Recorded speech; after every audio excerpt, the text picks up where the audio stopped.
Olá, esse é o podcast Açougue de Pequenos Prazeres. Eu sou Daniele Rosa, poeta e mediadora de leitura. Sou uma mulher cis, tenho a pele branca, os cabelos e olhos castanhos. Eu tô vestindo uma calça preta, uma camiseta laranja e uma camisa xadrez amarelo queimado. O vídeo de hoje é um bate-papo sobre o universo que é Açougue de Pequenos Prazeres, esse universo ficcional, multiformato, com a pessoa que criou essa obra, que é a Ellen Kaliski. Agradeço muito por estar aqui. A Ellen Kaliski é multiartista, escreve, produz, performa e é artista visual. Sua pesquisa se desenvolve dentro da literatura, dramaturgia, ficção científica e artes visuais. Atualmente desenvolve o fanzine multiarte Feijoada da Meia-Noite.arte e publicações independentes. Lançou os livros Dragão da Sorte e Açougue de Pequenos Prazeres. Ellen, obrigada por esse papo, por essa obra. Obrigado você, Dani. Obrigado por ter topado estar junto e estar junto desde o início, né, dentro desse projeto. Eu sou Ellen Kaliski, eu sou uma pessoa não binária, tenho pele branca, cabelo curto, castanho escuro, olho castanho escuro também. Eu tô vestindo uma calça preta meio larga, um moletom em tons de marrom e bege com uma estampa na frente, tô usando um brinco na minha orelha direita e alguns anéis na mão, e o meu tênis é amarelo com os detalhes em preto. Bom, a ideia dessa conversa é que ela seja como um raio-x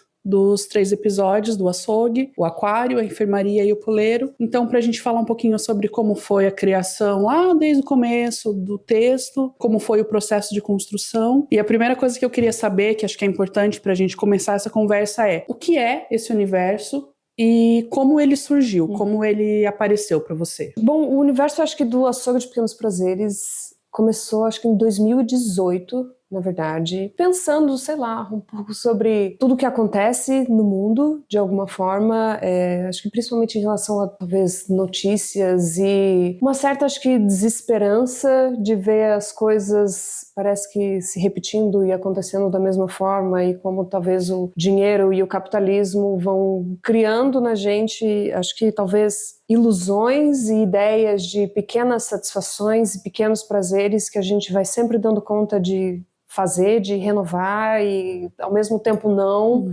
Então surgiu, acho que com alguns pequenos textos e trechos bem desmembrados e fragmentados, que eu acho que ainda se reflete no trabalho, assim, que é uma coisa bem fragmentada e vai de um lado para o outro. E aos poucos foi pensando e expandindo. Teve a ideia também de, durante a pandemia, de começar a fazer algumas colagens e algumas outras coisas para esse trabalho ir criando novos formatos, mas eu acho que começou assim com esses pequenos passos, entendendo, quase que criando os lugares ficcionais absurdos de como que a gente vai vivendo e entendendo a nossa trajetória, assim. E é isso que é legal, né? Porque você fala que a parte, de certa forma, da realidade, ou do que é possível fazer a partir da realidade, mas de repente você vai criando cenários e locais e universos cada vez mais complexos, totalmente dentro da ficção, da maneira com que eles acontecem, que ainda assim tem um pezinho ali no real, mas que vão ficando cada vez mais elaborados, né? E aí um desses aspectos que você falou, que é o multiformato, então a gente olha para a trajetória desde 2018, tem a parte como fanzine eletrônica, que são as colagens, e não só as colagens, mas como GIF, então elas estão em movimento. Tem a parte do texto, que é um texto escrito, mas ele tem toda uma proposta gráfica, e agora com a experiência sonora. Eu entendo que, como uma pessoa multiartista, às vezes a necessidade da criação, ela se dá por diversos formatos, mas como você acha que, como é para você explorar esses multiformatos? Eu acho que essa criação parece que vai um pouco nesse lugar da falta. Porque para mim, começar a escrever, tudo bem, vou escrevendo, posso me considerar uma pessoa, sei lá, da literatura, sei lá o que isso significa sobre escrever, mas é quase como que eu sinto que não é suficiente. Só isso não é suficiente para eu conseguir transcrever essas imagens que passam do que é o açougue, que ao mesmo tempo é uma casa abandonada, mas existe desde muito tempo, muitos anos, como uma instituição, vamos dizer, apoiada pelo governo, dentro da ideia ficcional que se coloca, e tentando pensar como todas essas nossas coisas estão interligadas, e como que, então o texto é uma coisa, como que pode virar uma colagem, que ao mesmo tempo vira um pop-up, que vira um GIF, que ao mesmo tempo tem um som, que vira uma rádio, que pode ser, não sei, eu tenho muita vontade que vire uma maquete, sabe? Meu sonho era fazer o açougue em maquete. Então, como que essas coisas vão virando todo esse universo que a gente vive, porque é bem isso. Ao mesmo tempo pode ser uma piração de ficção científica, eu acho muito real no sentido de, talvez, uma essênciazinha da onde vem. Tem um pouco isso, como que, ao mesmo tempo, fragmenta e vira outra coisa, sabe? Acho que tem uma coisa de ir adicionando camadas, assim, né? E esse lugar do real / fictício é, assim, é uma obra do que daria pra chamar de ficção especulativa. Ela tá dentro de vários universos ali, da ficção científica, um pezinho na fantasia, um pezinho no terror. E, às vezes, olhando num primeiro momento, ou ouvindo num primeiro momento, possa passar essa impressão de, peraí, o que é isso? Eu não tô entendendo o que tá acontecendo aqui. Esse estranhamento inicial, que eu acho ótimo também, porque quando a gente entende as coisas tudo de cara, vira uma chatice. Então, a partir desse estranhamento inicial e de uma pergunta assim, não, mas espera aí, deixa eu prestar atenção nisso aqui. E encontrando os seus, enquanto leitores, os seus próprios sentidos para cada elemento que tá ali. É bem isso, são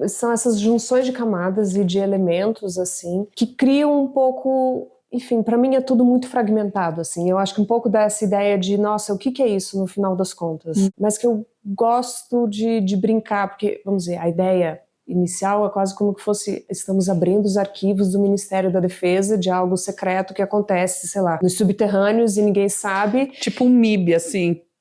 Sim, uma outra coisa, e daí cada coisa eu vou descobrir uma informação diferente, que eu não sei qual é a conexão direta, se tem uma conexão direta com aquilo ou não, mas é bem isso, eu tenho um arquivo aqui, uma imagem aqui, sei lá, um áudio de alguma outra coisa aqui, que vai formando um quebra-cabeça meio disforme, mas que eu tenho talvez uma ideia, ou talvez não, também. Que não precisa ter, né? Não. E que eu acho legal que você, enquanto espectador, você para de se perguntar o que é real e o que é fictício e tudo entra no campo da possibilidade. Por isso que eu lembrei do MIB, porque assim, nossa, que absurdo. Mas peraí, será que não é assim mesmo e a gente está sendo enganado? Será que não existe uma instituição desde 1600 e poucos que provoca transformações físicas nas pessoas, se elas quiserem, e eu não sei disso? Eu também quero saber disso. Eu acho que é super possível a gente achar por Curitiba algum lugar assim. E aí eu acho legal a gente falar desses 3 episódios do podcast, que são o aquário, a enfermaria e o poleiro. Dentro do açougue, do universo ficcional do açougue, eles são um micro, uma pecinha do quebra-cabeça. Por que você escolheu justamente os 3 para esse desdobramento sonoro? Por onde passa essa escolha? Eu acho que a escolha foi um lugar quase meio, talvez, ridículo, pragmático, de certa forma. A estrutura do açougue, até dentro do livro mesmo, são, vamos dizer, vários níveis, vários lugares diferentes. Então tem a área externa, tem o subterrâneo, tem o piso térreo, o superior, tem várias áreas, mas na hora de pensar o projeto, o que dava para ser feito eram 3, então, bom, vou ter que selecionar. Então eu pensei, é mais interessante que seja um de cada, vamos dizer, andar diferente, e daí dentro de cada andar eu pensei qual é o texto maior, que eu já tenho, porque vai ser mais fácil de eu desenvolver e aumentar. Tanto que no livro é uma coisa bem mais curta, é outra coisa. E pro podcast, para as ideias dos episódios, foi de transformar o que está no livro para uma ideia desse arquivo sonoro, né? Vamos dizer, dessa rádio do açougue de pequenos prazeres, em que as pessoas vão ter notícias, informações, ou vivenciar ao vivo alguma coisa que está acontecendo ali, ou saber, nossa, isso aconteceu faz tempo, estamos vendo os arquivos, ou poder transitar um pouco sobre isso. Mas foi no lugar do mesmo, eu tenho mais texto aqui, vai ser mais fácil aumentar esse pedaço de texto do que pegar uma coisa que eu tenho uma página e ter que virar 15, para daí depois ter que virar 6, virar 9, e daí tem 80 versões do texto, enfim. Aspectos práticos, né? Mas que eu acho que faz sentido quando a gente pensa que no livro, nele como texto, já tinha essa ideia de um programa sonoro da rádio, das fitas de VHS. Então essa escolha te permite explorar esses universos. Então, por exemplo, o episódio do aquário, que é um trecho do livro, do texto escrito, você vai ouvir o episódio e de repente aquilo vai ganhando outro corpo, outras possibilidades, outras ideias, e vai desenvolvendo mais aquele ambiente ali. Isso tem a ver também, como você falou, com a linha narrativa dessa obra, né? Porque é como a gente começa essa tour, digamos, por um lugar, que é a entrada, e vai passando por um subterrâneo e vai... Mas eu queria também pensar nos aspectos de criação que envolvem as outras pessoas dentro desse trabalho, né? Pensando que são 3 episódios diferentes, poderia ser a mesma pessoa gravar todos eles. E são 3 pessoas diferentes que foram escolhidas para para construir essas personagens que são vozes, né? Então, por onde passou essa escolha? Por que dessas pessoas? Qual que é o jogo, assim? Qual que é a ideia? Eu acho que foi um lugar muito de também entender, parece meio clichê, mas quase que o que o trabalho pedia, que fosse, sabe? Como é quase um lugar de abertura de vários arquivos, assim, de um lugar em onde várias pessoas ou moram ali dentro, ou tem, sei lá, posso passar umas férias programadas dentro do açougue, pagar 5 dias e estar ali dentro, ou eu sou um trabalhador que escolhi trabalhar ali. Enfim, são várias opções. Fui pensar nesses 3 episódios também, em conjunto com a Jo, que me ajudou a pensar em relação a vozes e pessoas, enfim, que estão junto e que a gente trabalha e conhece já de muito tempo. Fazia muito sentido que fossem pessoas diferentes, no sentido de que também são seres e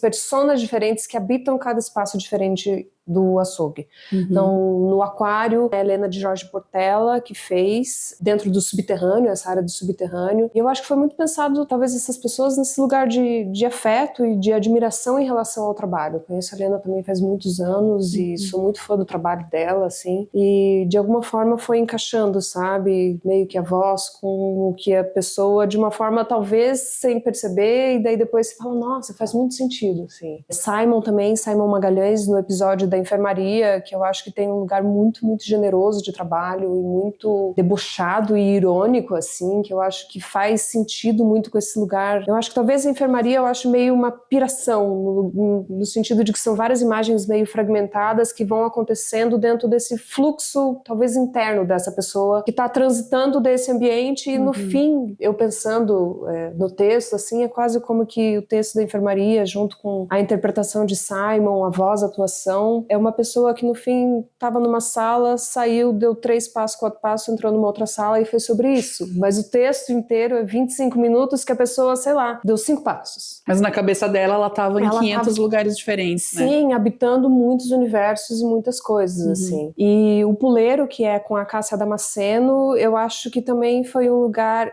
que eu acho que é mais experimental, um pouco no lugar da ficção científica, eu acho que talvez encaixe um pouco mais, e tem alguns lugares de experimentação corporal, em relação às modificações que eram possíveis dentro daquele espaço, e acho que a Cássia também, numa generosidade muito grande, embarcou muito na ideia e pirou com o Puleiro e com os pássaros e com as aves, assim. Acho que foi muito gostoso de ver a abordagem completamente diferente de cada artista que estava ali e propôs e criou uns universos, assim, muito lindos, junto com o trabalho da Jo Mistinguet, que fez toda a edição de áudio e a criação de sonoplastia, que cria um outro lugar, né, ficcional e dramatúrgico que eu nunca tinha pensado que era possível e que você pensa, nossa, fica muito legal, né, em outro formato, porque o livro eu sou uma pessoa que gosto muito do livro, gosto muito de ler, mas ao mesmo tempo chega uma hora que eu penso, só esse formato me dá uma agonia, assim. E também em relação, acho que esse processo criativo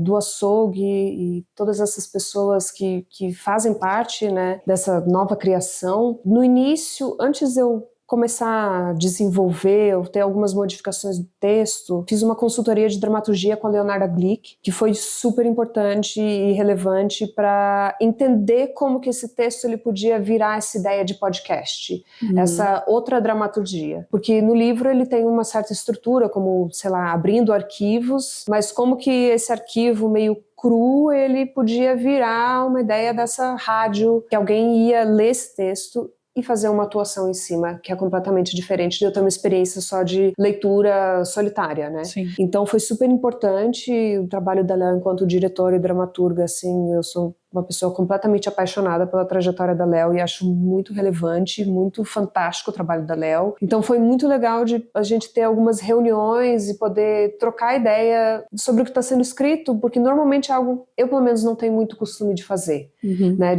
Eu acho um lugar tanto de exposição, de leio o meu texto e daí outra pessoa fala alguma coisa. Acho que o texto do açougue, na verdade, você foi a primeira pessoa a ler, porque eu nunca mostrei pra ninguém, eu só, Dani, leia. E a Léo foi, acho que essa segunda pessoa a ler essa nova modificação do texto para uma ideia de, vai ser um podcast que as pessoas vão atuar, que vai ter uma voz, que vai ter um trabalho de sonoplastia, de edição de áudio, que vai virar uma outra coisa. Então, como que eu posso criar um texto pensando em todas essas vozes, como que vai, se vai entrar uma propaganda de alguém, como que eu posso fazer a rubrica para que isso seja possível, que as pessoas entendam que é uma transição, porque é um texto muito picado, e daí tem umas horas que eu penso, nem eu entendo.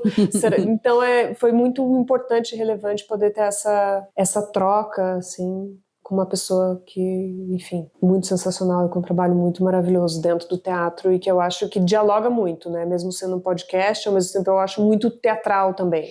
Sim, e tem todo esse impacto que é perceptível em como a dramaturgia foi construída, né? Você tem momentos ali que são partes totalmente narrativas do texto, só que são trechos em que a pessoa própria está narrando, então você ouvinte fica pensando, peraí, mas que horas isso vai acontecer? Ela tá falando aqui. E isso é uma camada dramatúrgica que é uma sacada que às vezes só escrevendo a gente não tem, né?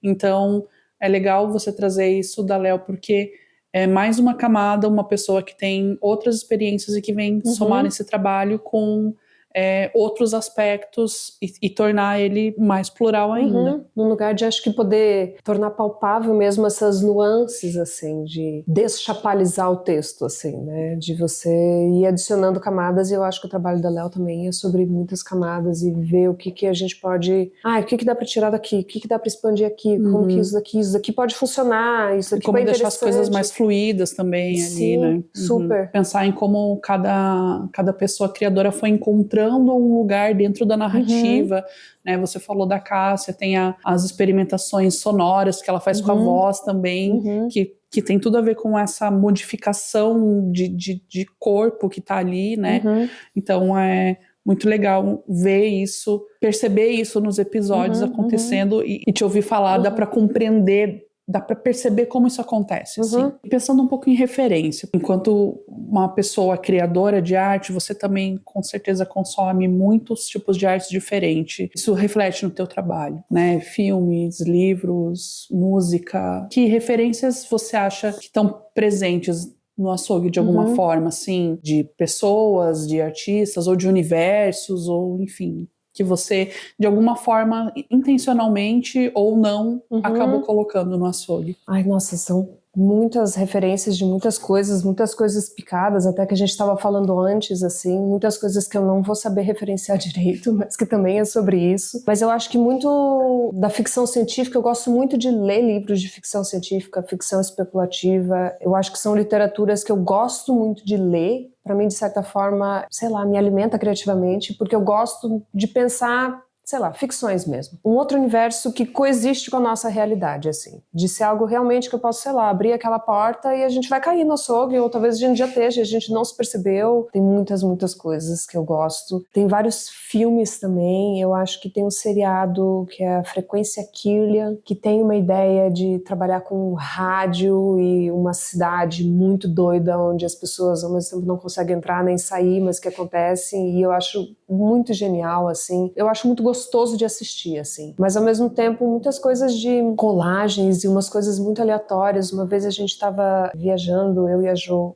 na cidade dos pais dela, e a gente estava de carro, assim, passando. De repente, o pai dela falou, aquela igreja ali era um açougue. E foi onde surgiu a ideia do nome. E eu pensei que era tão genial isso, porque para mim, pensando todas as coisas, sei lá, a sociedade do jeito que tá, as instituições religiosas, da forma como muitas vezes se estruturam de uma forma muito hierárquica e impositiva nas pessoas e na vida social, eu achei muito genial pensar essa, de certa forma, referência cruzada da igreja com o açougue, e daí já tinha uma ideia de trabalhar com esses pequenos prazeres que a gente tira de coisas que são horrendas da nossa vida e do nosso cotidiano. De, nossa, gostei muito porque um treco horrível aconteceu, sei lá, com outra pessoa, ou com um outro lugar, com outro negócio, ou comportamentos nossos que a gente sabe que não é legal, que não é bom, mas que a gente continua refazendo, e daí, nossa, tive um prazerzinho de fazer isso de novo, mas ao mesmo tempo é péssimo e destrutivo, e daí ver aquilo, nossa, aquela igreja era um açougue pra mim, foi, nossa, é um açougue de pequenos prazeres, na hora, assim, e ficou, assim, o nome. Então, acho que, sei lá, são referências muito várias.